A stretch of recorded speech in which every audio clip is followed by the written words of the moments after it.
Good morning बच्चों। आज हम पढ़ेंगे क्षितिज। क्षितिज का सेकंड चैप्टर है ल्हासा की ओर और इसके लेखक हैं राहुल सांकृत्यायन। तो सबसे पहले हम इनकी जीवनी के बारे में पढ़ेंगे। राहुल सांकृत्यायन का जन्म यहाँ दिया हुआ है सन 1893 में और इनकी मृत्यु सन 1963 में हुई। इनका परिचय देखेंगे। घुमक्कड़ी स्वभाव वाले राहुल सांकृत्यायन का जन्म सन 1893 में गांव पंदहा, जिला आजमगढ़, उत्तर प्रदेश में हुआ था। इनका वास्तविक नाम केदारनाथ पांडे था। इनकी शिक्षा काशी, आगरा और लाहौर में हुई। सन 1930 ईस्वी में श्रीलंका जाकर इन्होंने बौद्ध धर्म ग्रहण किया और इनका नाम राहुल सांकृत्यायन हो गया। तो इनका वास्तविक नाम क्या था? केदारनाथ पांडे। और सन 1930 में श्रीलंका जाकर इन्होंने बौद्ध धर्म ग्रहण किया, तब से इनका नाम क्या हो गया? राहुल सांकृत्यायन।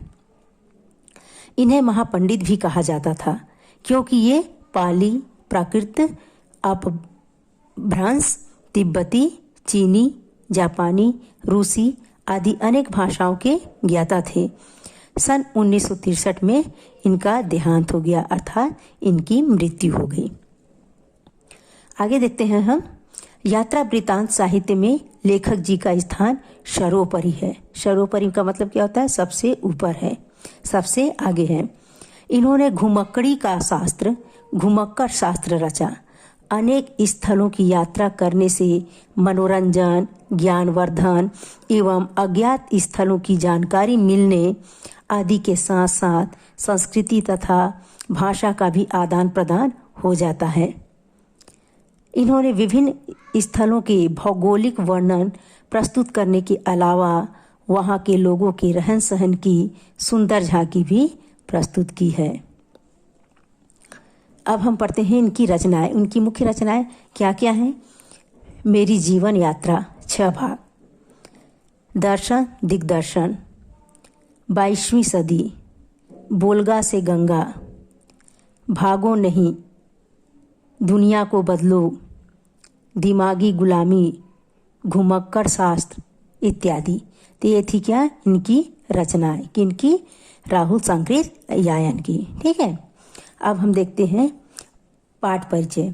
तो सबसे पहले पाठ परिचय में मैं कुछ बताती हूँ। इसके बारे में हम पात्र परिचय के जो लेखक हैं, उनके दोस्त हैं, उनका चरित्र चित्रण करेंगे। इसके बाद हम लेसन को पढ़ेंगे।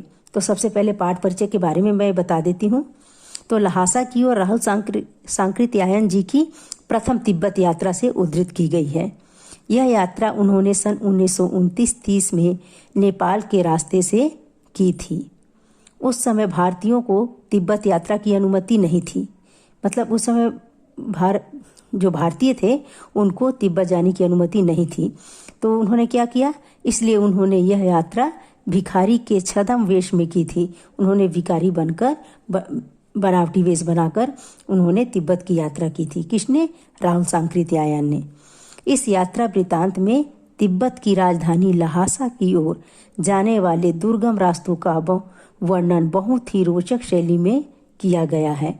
अच्छा, इस यात्रा वृत्तांत में तिब्बत की राजधानी ल्हासा, तो ल्हासा की ओर जाने वाले दुर्गम मतलब क्या? बहुत ही कठिनाइयों भरा रास्ता, परेशानी भरी राहें, है ना। तो इन रास्तों का वर्णन बहुत ही रोचक शैली में किया गया है। रोचक मतलब हमको पढ़ने में आनंद आएगा, खुशी मिलेगी। तो ऐसी शैली में इन्होंने किया। इस पाठ से हमें उस समय के तिब्बती समाज के बारे में भी महत्वपूर्ण जानकारी मिलती है। इस पाठ को हम पढ़ेंगे। उस समय तिब्बती समाज कैसे था, उसके बारे में हम इस लेसन में पढ़ेंगे। तब तक हम क्या करेंगे? पहले पात्र परिचय देखेंगे। तो अभी तक हमने क्या जाना? राहुल सांकृत्यायन के बारे में जाना। तो सबसे पहले यहाँ दिया हुआ है पात्र परिचय। लेखक मतलब राहुल सांकृत्यायन।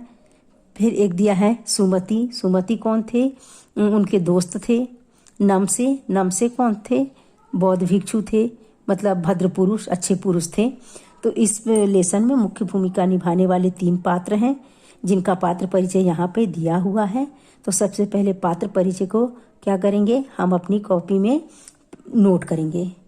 इसके बारे में हम इसके बाद फिर इसके लेसन के बारे में हम आगे पढ़ेंगे।